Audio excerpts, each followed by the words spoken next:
Nima uchun sizga katta pul kelmaydi? Ko'pchilik pulni sarflashga qo'rqadi. Chunki ichida shunaqa dastur bor. Hozir pulni sarflasam tugab qoladi degan dastur bor. Bu ota-bobolardan, genetikadan kelyapti bunaqa dastur. U dasturni, sayklni break qilish uchun, buzish uchun miya bilan emas, butun tana bilan o'rgatasiz.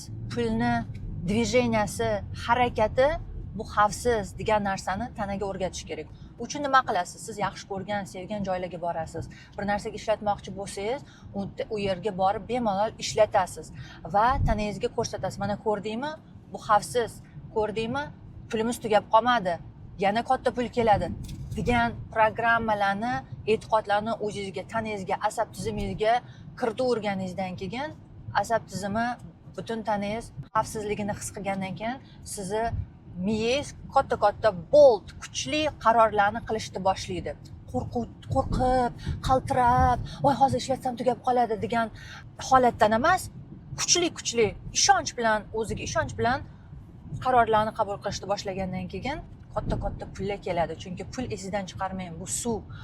Suvni chiqib ketadigan joyi, oqimi to'xtatilsa, uni keladigan joyi ham to'xtaydi.